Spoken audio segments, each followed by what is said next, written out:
నమస్తే, welcome to cube TV. నేను గిరిజ. ఇవాళ మనతో పాటు motivational speaker, education consultant Sai Kumar sir ఉన్నారు. సార్తో మాట్లాడి కొన్ని విషయాలు తెలుసుకునే ప్రయత్నం చేద్దాం. నమస్కారం సార్. నమస్తే అండి. సార్, మీరు వచ్చేసి సివిల్ ఇన్స్టిట్యూషన్స్లో మేనేజర్ ఆఫ్ ఆపరేషన్స్ కాబట్టి నేను ఈ క్వశ్చన్ అడుగుతున్నాను. సివిల్స్ అనగానే మనకు చాలా హై లెవెల్ అనమాట. సివిల్స్ ప్రిపేర్ అవుతున్నారు అంటే ఒక హై లెవెల్ థాట్స్, ఆ పర్సన్ మీద కూడా అంత హై లెవెల్లో మనకు రెస్పెక్ట్ అనేది ఉంటుంది. బట్ ఫైనల్ మూమెంట్కి వచ్చేసరికి స్టార్టింగ్ డేస్లో స్టార్ట్ అయిన వాళ్ళు ఒక మిడిల్ వచ్చేసరికి డ్రాప్ అవుతూ ఉంటారు, లేదంటే ఫైనల్ ఎగ్జామ్స్ రీచ్ అవ్వడం, ఆఫ్టర్ ఎగ్జామ్స్ ఫెయిల్యూర్తో మళ్ళీ డ్రాప్ అవుట్ అవ్వడం కూడా జరుగుతూ ఉంటుంది. అలాంటి వాళ్ళు ఎవరైతే నేను సివిల్స్ ప్రిపేర్ అవుతున్నాను అని స్ట్రాంగ్గా బిలీవ్ చేసి జాయిన్ అవుతారో, ఎండ్ ఆఫ్ ది డే వరకు కూడా అలాగే ఉండగలగాలి అంటే మీ సైడ్ నుంచి ఎలాంటి మోటివేషన్ ఇస్తారు? రైట్ అండి. ఇక్కడ స్టూడెంట్స్ ఫస్ట్ సివిల్ సర్వీసెస్ వైపు రావాలి అని అనుకునే వాళ్ళకి ఒక మేజర్గా ఒక రెండు రకాల ఇన్ఫ్లుయెన్స్ ఉంటుందండి. ఒకటి సెల్ఫ్ ఇన్ఫ్లుయెన్స్, అంటే వీళ్ళు ఎక్కడో ఒక ఐఏఎస్ ఆఫీసర్ని చూసో లేదా ఒక ఐపీఎస్ ఆఫీసర్ని చూసి వాళ్ళకు ఉండే రెస్పెక్ట్ కానీ వాళ్ళు సొసైటీలో లీడ్ చేసే లైఫ్ని బట్టి అలా ఇన్స్పైర్ అయ్యి సివిల్ వైపు రావాలి అనే ఒక ఆలోచన ఉంటుంది.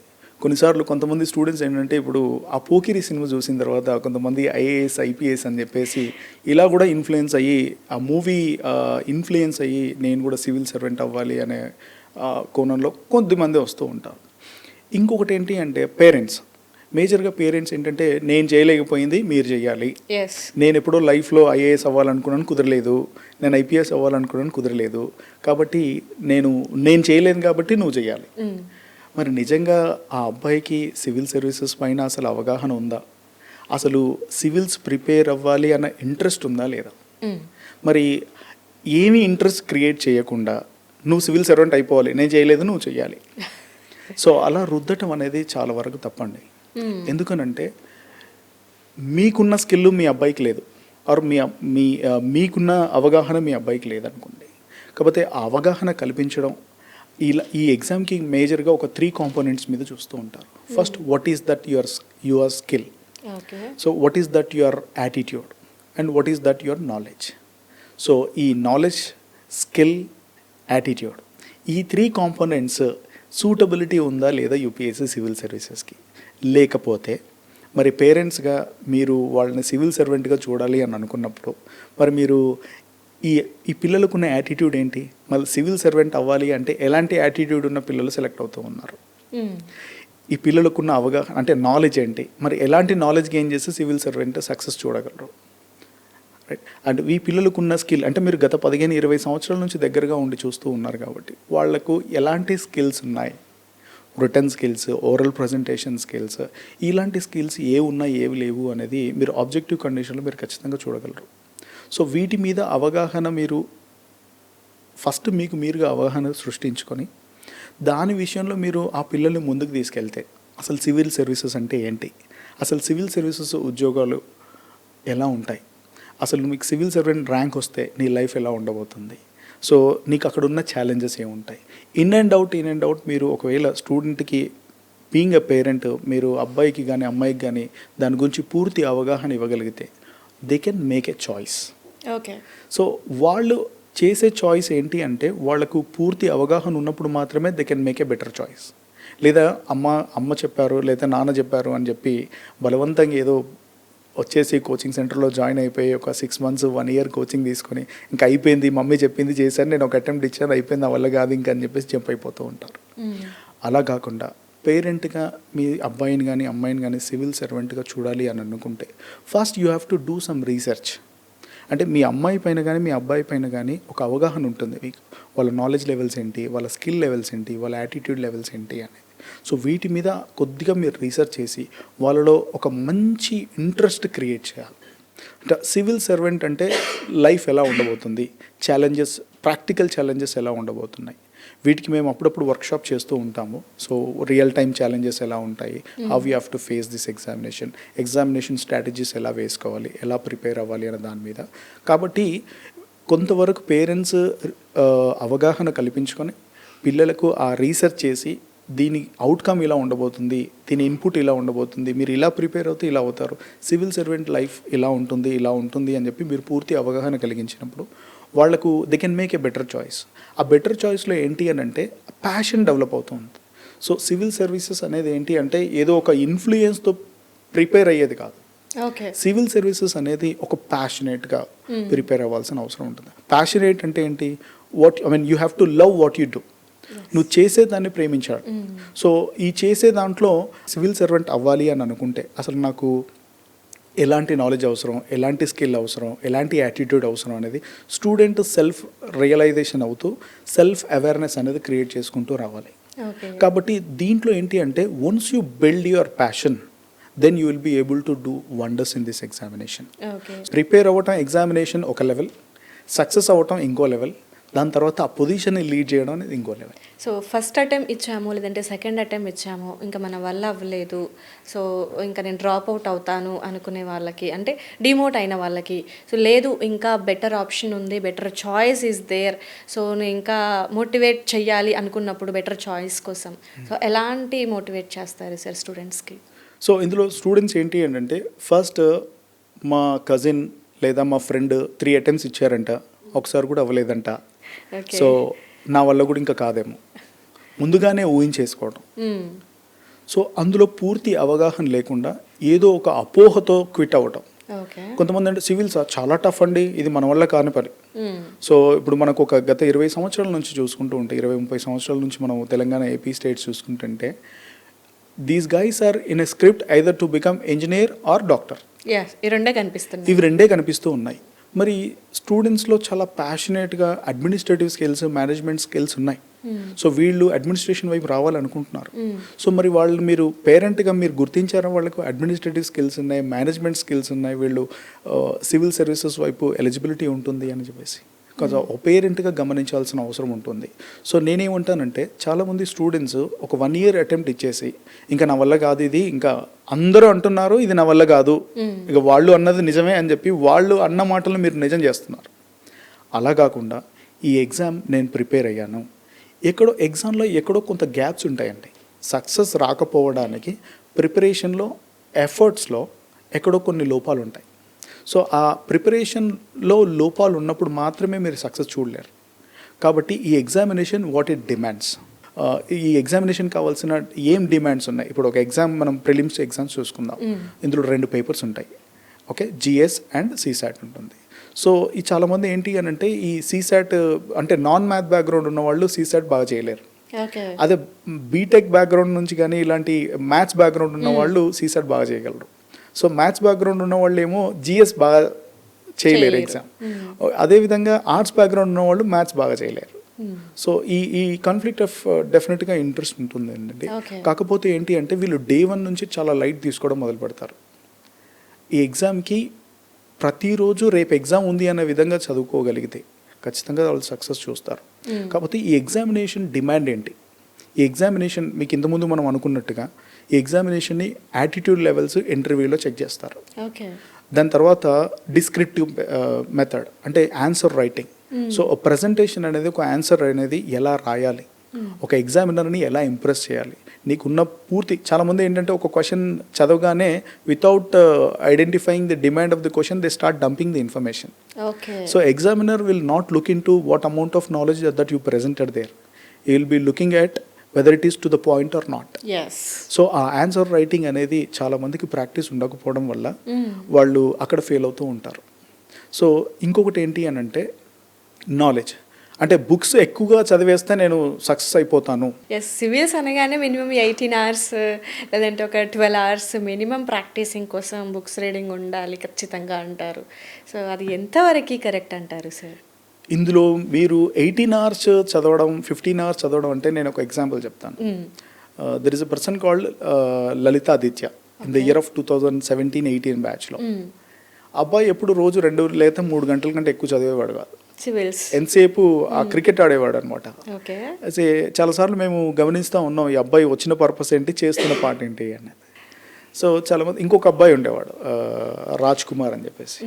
అబ్బాయి ఆల్మోస్ట్ ఒక 10 to 12 hours కూర్చునేవాడు ప్రతిరోజు స్టడీ హాల్లో చదువుకుంటూ ఉండేవాడు. సో ఇద్దరిని మేము కంపేర్ చేసినప్పుడు అందరూ అనుకునే వాళ్ళు ఏంటి అంటే రాజ్ కుమార్ సక్సెస్ అవుతాడు ఈసారి ఖచ్చితంగా, డౌట్స్ బాగా అడిగేవాడు, నోట్స్ బాగా ప్రిపేర్ చేసుకునేవాడు, ఇదంతా బాగా జరిగేది. సో రాజ్ కుమార్ సక్సెస్ అవుతాడు అని అనుకునే సమయంలో రిజల్ట్స్లో ట్విస్ట్ ఉందండి. సో లలితాదిత్య అనే అబ్బాయి సక్సెస్ అయ్యాడు. సో అంటే ఈ కేస్ స్టడీలో గమనించింది ఏంటి అని అంటే it is not what quantity of hours that you spend for your preparation, whether you rightly understood the examination demand or not. So ఎగ్జామినేషన్ని సరైన విధంగా నువ్వు అవగాహన కల్పించుకొని ఆ ఎగ్జామ్కి ఏం అవసరమో అక్కడ పర్ఫామ్ చేసి వచ్చావా సరిపోయింది. సో ఆ ఎగ్జామినేషన్కి నీ పర్ఫార్మెన్స్ ఎలా ఉంది, ఆ ఎగ్జామినేషన్కి ఆ డిమాండ్ ఏం అవసరం, అది నువ్వు ఫుల్ఫిల్ చేయగలుగుతున్నావా, నువ్వు సక్సెస్ అయిపోతావు. సో ఎన్ని గంటలు చదివామనేది కాదు, ఎగ్జామ్లో మనం క్వశ్చన్కి తగ్గ ఆన్సర్ ఇచ్చామా లేదా అనేది చాలా ఇంపార్టెంట్. కాకపోతే చాలామంది స్టూడెంట్స్ ఏంటంటే ఒక అటెంప్ట్ ఇచ్చిన తర్వాత వెనకడుగు వేస్తూ ఉంటారు.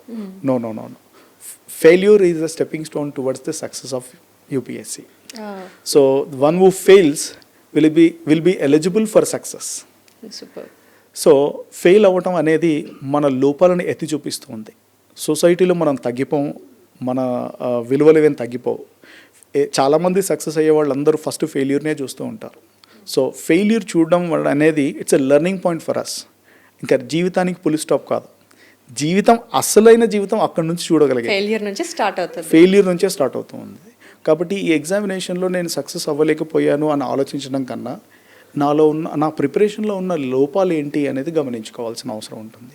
సో నేను ఎక్కడ ఫెయిల్ అయ్యానో, you may fail to learn, you may not be failed in the examination. So ఎగ్జామ్లో ఫెయిల్ అవ్వటం కాదు, ఎగ్జామినేషన్కి సరిపడా డిమాండ్ని ఫుల్ఫిల్ చేయడంలో పెట్టే ఎఫర్ట్స్లో ఫెయిల్ అయ్యాం.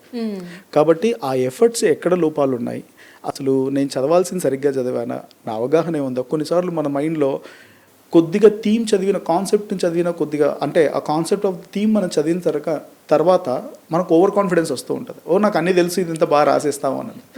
ఎగ్జామ్ పెడితే మాత్రం అసలు రాయలేరు. కొన్నిసార్లు మన మైండ్ కూడా కొన్ని ట్రిక్స్ ప్లే చేస్తూ ఉంటుంది. కాబట్టి మనం ఏం చదువుతూ ఉన్నామంటే దాని మీద ఓవర్ కాన్ఫిడెన్స్ని ట్రిగర్ అవుతూ ఉంటాయి మైండ్లో. నిజంగా అది ఓవర్ కాన్ఫిడెన్స్ అయితే you have to pause and check whether it is absolutely I'm confident enough about the examination or not. So అందుకే అంటాను, ఫెయిల్యూర్ అయిన తర్వాత మనల్ని మనం అనాలిసిస్ చేసుకోవాలి. అంటే where we stand in the preparation. కొన్నిసార్లు ఏమవుతుంది అని అంటే టెస్ట్ సిరీస్లో అన్ని బాగా మార్క్స్ వస్తాయి, ఎగ్జామ్లో ప్రిపేర్ సరిగ్గా అవ్వరు, ఎగ్జామినేషన్లో సక్సెస్ చూడరు.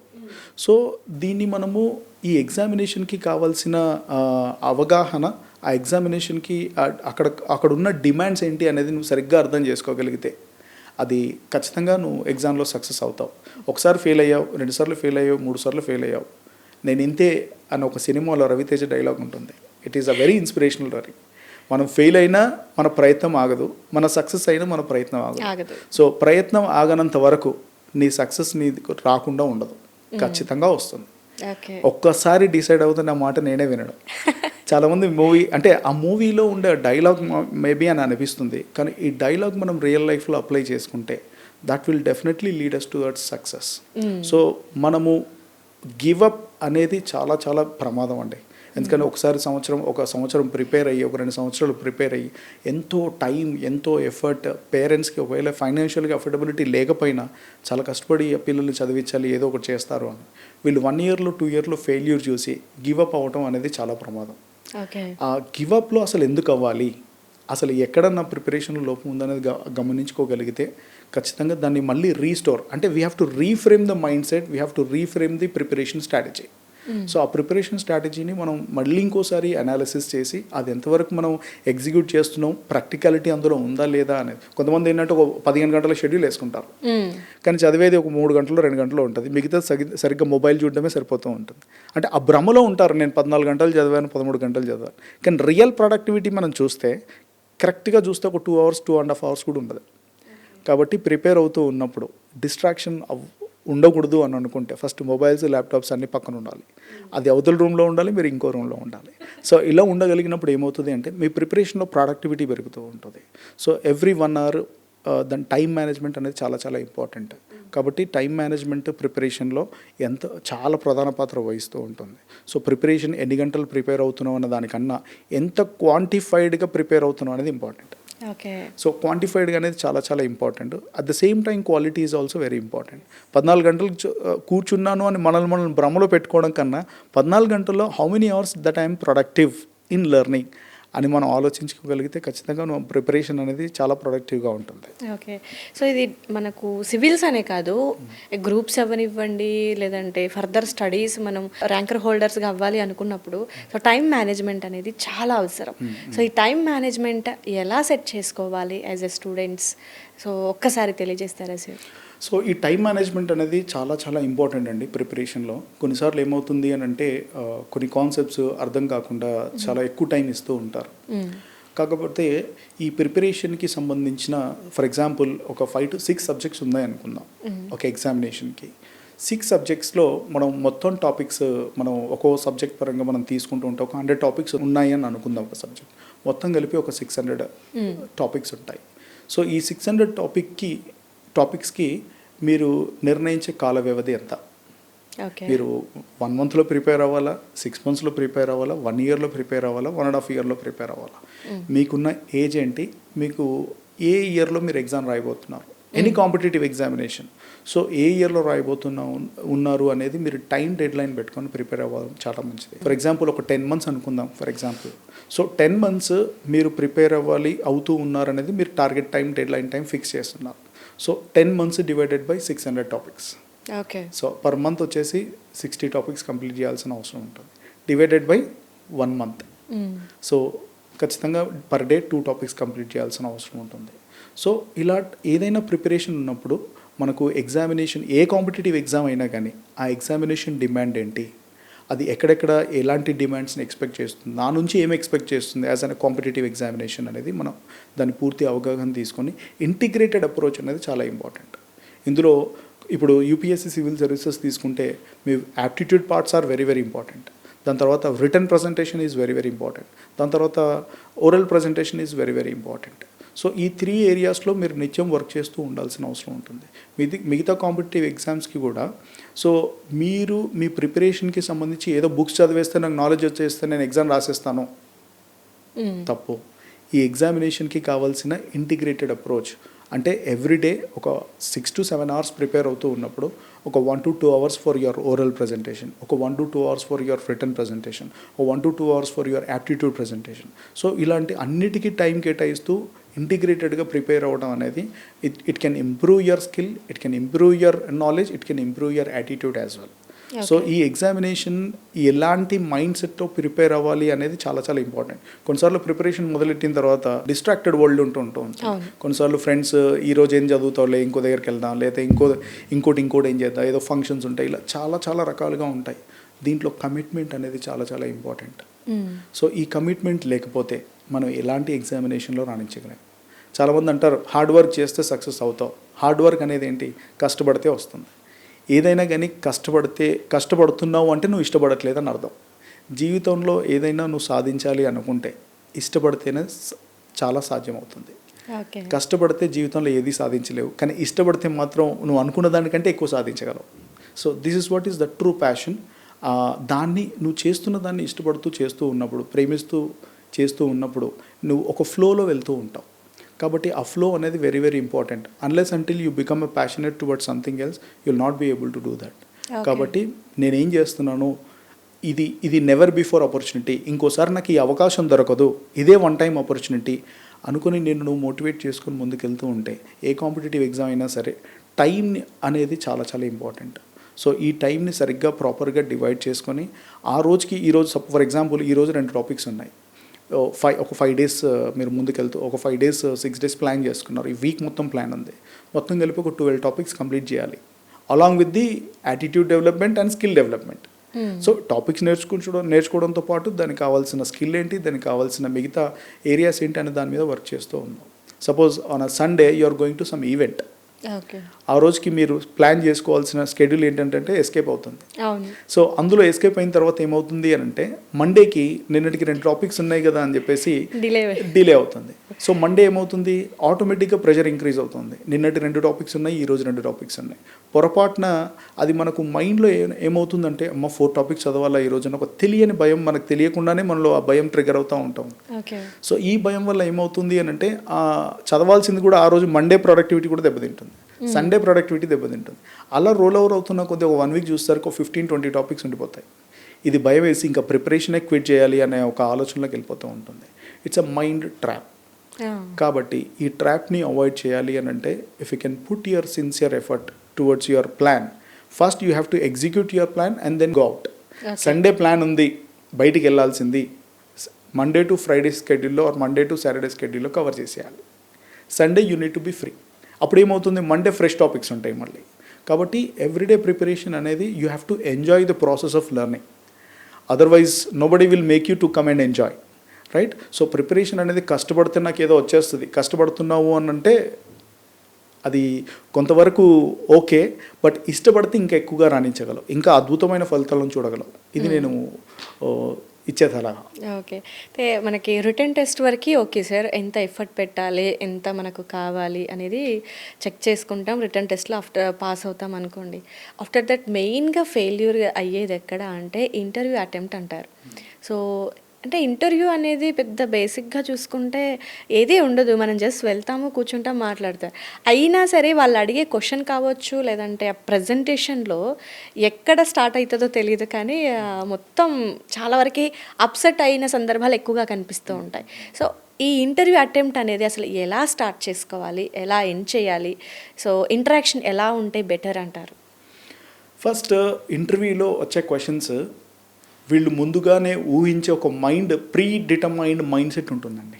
ఇలాంటి క్వశ్చన్స్ అడుగుతారేమో ఇలా ఆన్సర్ చేయాలి, ఇలాంటి క్వశ్చన్స్ అడుగుతారేమో ఇలా చెప్పాలి.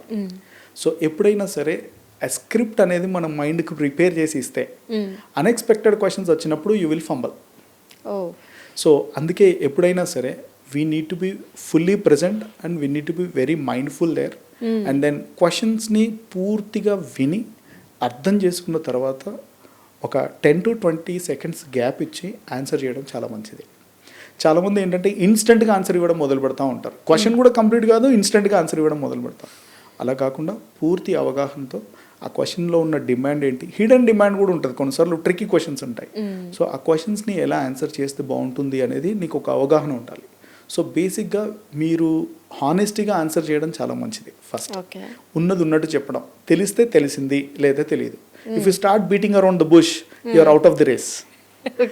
కాబట్టి ఈ ఏ క్వశ్చన్ అయినా సరే ఇంటర్వ్యూలో మనము పూర్తిగా విని దాన్ని అర్థం చేసుకొని దీనికి ఇలా ఇవ్వాలి అని ఒక 10 to 20 seconds గ్యాప్ ఇచ్చిన తర్వాత ఆన్సర్ చేయడం చాలా ఉత్తమం.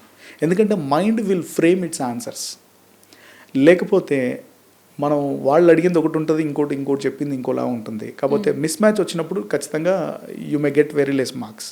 సో ఇంటర్వ్యూస్లో అందుకే అంటున్నాను, ఏ ఇంటర్వ్యూకి అయినా వెళ్ళినా, మీరు జాబ్ ఇంటర్వ్యూకి వెళ్ళినా లేదా ప్రైవేట్ సెక్టర్లో అయినా గవర్నమెంట్ సెక్టర్లో అయినా ఫ్రేమ్డ్ మైండ్ సెట్తో వెళ్ళొద్దు, స్క్రిప్టెడ్ మైండ్ సెట్తో వెళ్ళకూడదు.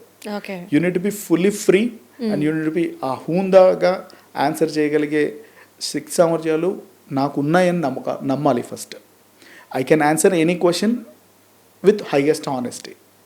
నీతిగా నిజాయితీగా అడిగిన దానికి నాకు తెలిసినట్టుగా మాట్లాడగలను అని మనల్ని మన మైండ్ని ఫీడ్ చేసుకోగలిగితే ఖచ్చితంగా మనం అక్కడ సక్సెస్ అవుతాం. ఎందుకనంటే మనం స్క్రిప్టెడ్ ఆన్సర్లో కానీ స్క్రిప్టెడ్ క్వశ్చన్లో లేం. ఫస్ట్ మన mind is not prepared, our mind is not prepared for this question and this answer.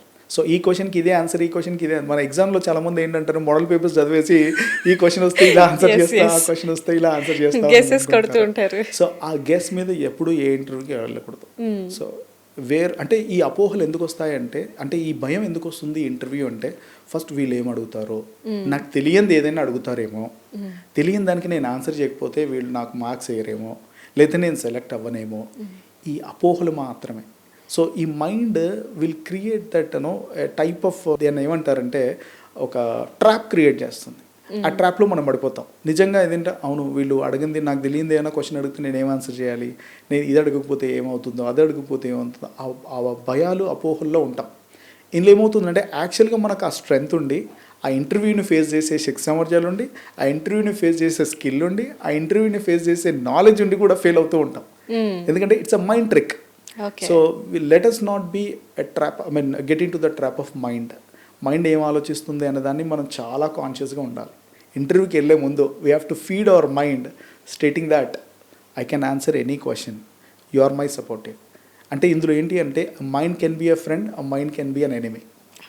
So మీరు ఫ్రెండ్గా ట్రీట్ చేస్తే నీకు సపోర్ట్ చేస్తుంది, నువ్వు ఎనిమీగా ట్రీట్ చేస్తే నీకు ఎనిమీగానే చేస్తుంది, అంటే నిన్ను ఎనిమీని చేసేస్తుంది అందట్లో. కాబట్టి you have to feed it as a friend and it will reflect. It's like a mirror. So what you feed, what you get. నువ్వు నీ మైండ్ని ఏం ఫీడ్ చేస్తావో నువ్వు అది చూడగలుగుతావు. కాబట్టి నువ్వు ఇంటర్వ్యూలో సక్సెస్ అయ్యావు, వాళ్ళందరూ నేను అప్రిషియేట్ చేస్తున్నారు, వాళ్ళందరూ నీకు క్లాప్స్ కొడుతున్నారు, నువ్వు ఒకసారి ఆ విజువలైజేషన్ నీ మైండ్కి ఒకసారి ఇవ్వు. నీలో ఎంత మోటివేషన్ వస్తుందో, ఎంత ప్రెజెన్స్ ఆఫ్ మైండ్ ఉంటుందో, ఎంత బ్యూటిఫుల్ మైండ్ఫుల్నెస్ ఉంటుందో. కాబట్టి always we need to feed our mind with the positive visualisation. Visualisation అనేది చాలా చాలా ఇంపార్టెంట్. ఎందుకంటే mind once gets motivated you are unstoppable. So మనం ఎక్కడైనా సక్సెస్ అవ్వాలి అని అంటే ఫస్ట్ మన మైండ్లో ఏమైనా తెలియని అపోహలు ఏమైనా ఉన్నాయా, తెలియని భయాలు ఏమైనా ఉన్నాయా, ఆ భయాలను మనం పారదోలాల్సిన అవసరం ఉంటుంది. దాన్ని మనం కొద్దిగా ఒక 1 minute, ఒక 2 minutes, ఒక 5 minutes ఇంటర్వ్యూస్కి ఫేస్ అయ్యే ముందు ఫస్ట్ సెల్ఫ్ టాక్ అనేది వెరీ వెరీ ఇంపార్టెంట్. ఆ 2 to 3 minutes సెల్ఫ్ టాక్లో నీ గురించి నీ మైండ్కి నువ్వేం మాట్లాడతావో అది నీకు అది నెరవేరుస్తూ ఉంటుంది. కాబట్టి you have to use your mind like a friend. That will definitely be a successful contributor for your success. Okay. ఇక్కడ ఇందాక మీరు ఒక పాయింట్ అన్నారు సార్, మనం ఇంటర్వ్యూ అటెంప్ట్ చేసేటప్పుడు సో నీకు తెలిస్తే తెలుసు, తెలియకపోతే తెలీదు, సో వెరీ హానెస్టీగా చెప్పండి అనేసి అన్నారు కదా. సో హానెస్టీగా నిజంగా తెలియని ఏదో క్వశ్చన్ అడిగారు, సో కంగారులో అది మనకు గుర్తు రాలేదు, తెలీదు అని చెప్పేస్తాం. సో తెలీదు అని చెప్పినప్పుడు వాళ్ళు మనల్ని ఏ విధంగా ట్రీట్ చేస్తారు?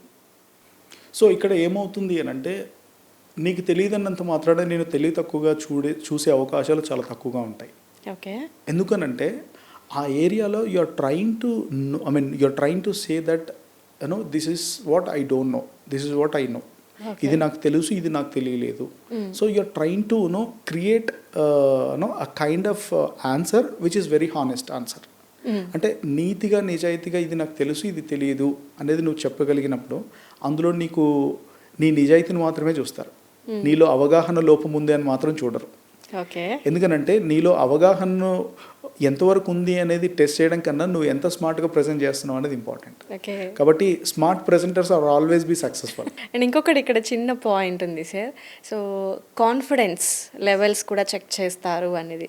సో ఎంత మేర అంటే నేను విన్న, నాకు ఒక ఎగ్జాంపుల్ మా స్కూల్లో సార్ చెప్పారనమాట. సో నువ్వు చెప్పే ఆన్సర్ అది రాంగ్ అయినా సరే బట్ కాన్ఫిడెంట్ మాత్రం తగ్గకూడదు అన్న. సో రాంగ్ ఆన్సర్ అయినా సరే ఆ కాన్ఫిడెన్స్ లెవెల్ని తగ్గించకూడదు అని మీరు అంటారా? అంటే అవతలి వాళ్ళ అవగాహన ఇందులో ఒక విషయం పట్ల ఎంతో కొంత అవగాహన ఉంటుంది. అవగాహన ఉన్న తర్వాతనే, ఆ అవగాహన వచ్చిన తర్వాతనే వాళ్ళు క్వశ్చన్ చేయడం మొదలు పెడుతూ ఉంటారు. సో అవగాహన అవతల వాళ్ళకి ఉంది అని అనిపించినప్పుడు నువ్వు హానెస్ట్గా ఇది నాకు తెలియదు అని చెప్పడం మంచిది. అంటే అది కాన్ఫిడెంట్గా చెప్పడం మంచిది.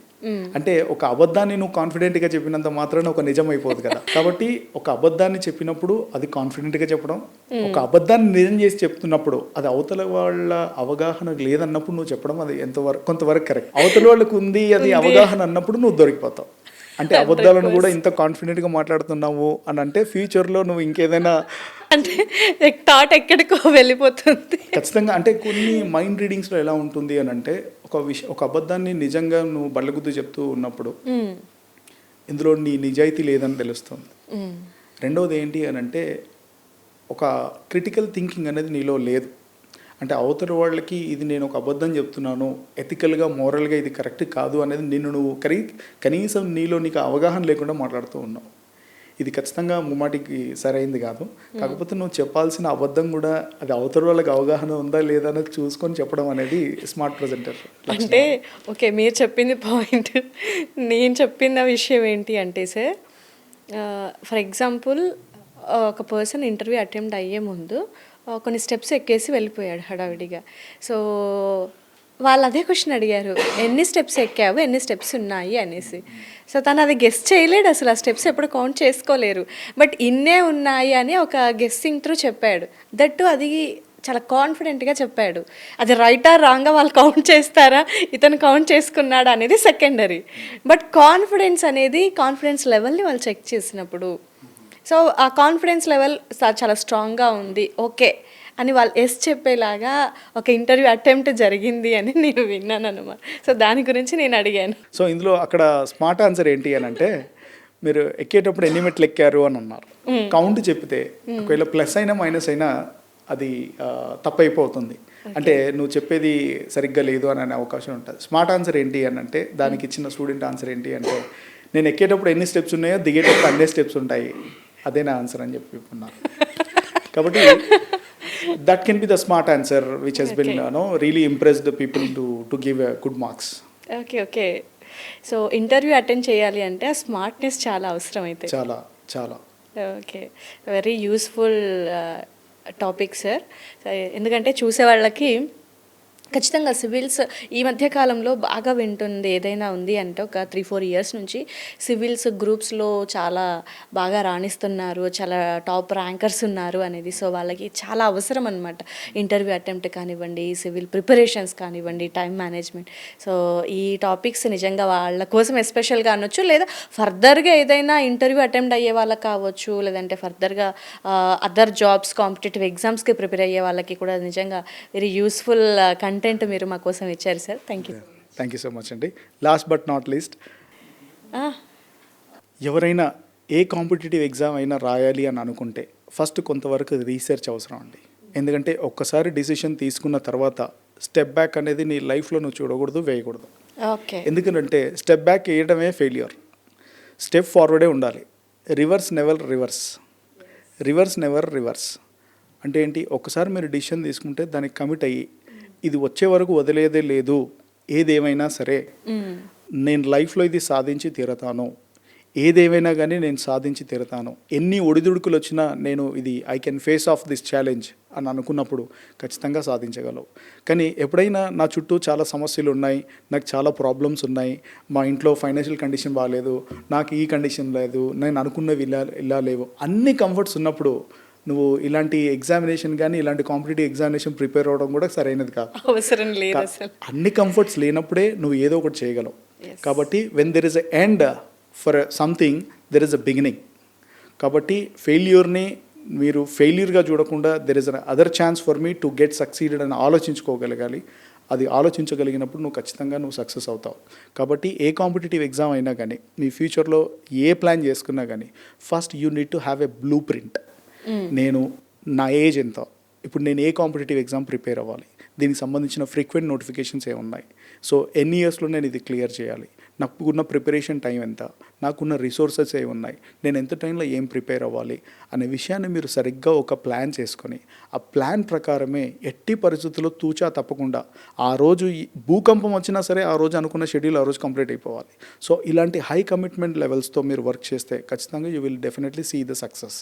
మధ్యలో కారణాలు వెతుక్కుంటూ ఇంట్లో ఇది లేదు, లేదా అది లేదు, ఇది లేదు అని అనుకుంటూ వచ్చే పరిస్థితులు, అందరికీ లైఫ్లో ప్రాబ్లమ్స్ ఉంటాయి, అందరికీ ఎవరికి లేవు ప్రాబ్లమ్స్ భూమి మీద, అందరికీ ఉన్నాయి.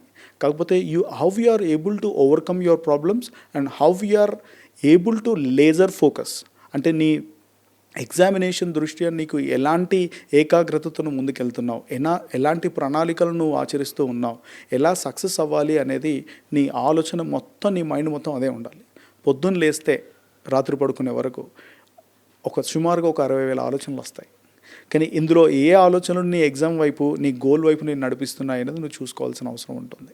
కాబట్టి ఎగ్జామినేషన్లో ఏ ఎగ్జామ్ అది ఎలా ప్రిపేర్ అవుతున్నావు, దానికి సంబంధించిన ప్రీవియస్ సక్సెస్ఫుల్ స్టూడెంట్స్ ఎలా సక్సెస్ అయ్యారు, వాళ్ళ స్ట్రాటజీస్ ఏంటి, ఎలా ప్రిపేర్ అయ్యారు, వాళ్ళు ఎలా టైం ఫ్రేమ్ని ఫిక్స్ చేసుకున్నారు అనేది కొన్ని ఇన్స్పిరేషన్గా మీరు తీసుకోవాల్సిన అవసరం ఉంటుంది. ఎందుకంటే ఏ కాంపిటేటివ్ ఎగ్జామ్ అయినా సరే it's not just one day match, it's a test match. So T20 match లాగా మనం కాంపిటేటివ్ ఎగ్జామ్కి ముందుకు వెళ్దాము అని అంటే you will never see the success. But test మ్యాచ్లో ఆడాలి.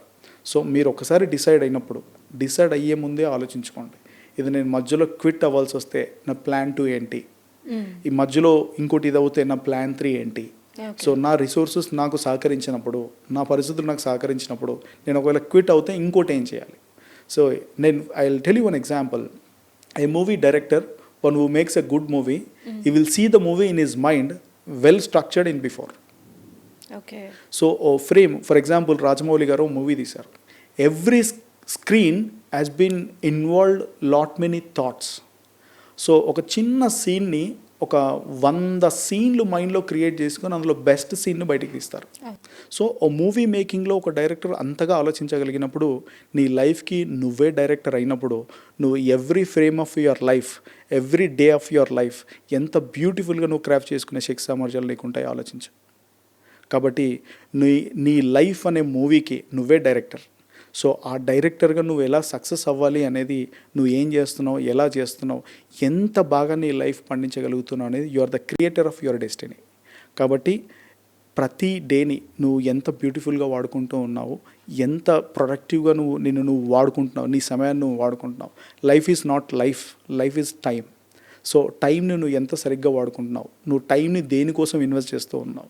ఈ మధ్య సోషల్ మీడియా ట్రాప్స్లో చాలామంది స్టూడెంట్స్ ఉంటూ ఉన్నారు. బికాజ్ దే ఆర్ స్పెండింగ్ యావరేజ్గా చూస్తే మనం 10 hours 16 minutes is the average time which youth is spending on the social media. మరి 10 గంటల ప్లస్ మీరు సోషల్ మీడియానే కేటాయిస్తే మరి మీ లైఫ్ కోసం మీరు ఎన్ని గంటలు కేటాయిస్తున్నారు, మీ గోల్ కోసం మీరు ఎన్ని గంటలు కేటాయిస్తున్నారు, మీ లైఫ్ ముందు భవిష్యత్తు ప్రణాళికలను ఆచరించడానికి ఇలాంటి ప్రణాళికలను మీరు ఆచరిస్తూ ఉన్నారు. కాబట్టి try to avoid the social media, use your time wisely. So మీరు దేనికి టైం కేటాయిస్తారో దాని ఫ్రూట్స్ మీరు ఎంజాయ్ చేస్తారు. So what you think, what you become, what you use for your time, what you become. This is what is my suggestion for the entire youth. Super sir, very nice information. And మా కోసం ఇంత time spend చేసి చాలా informative ఇన్ఫర్మేషన్ని ఇచ్చినందుకు thank you so much sir. నమస్తే.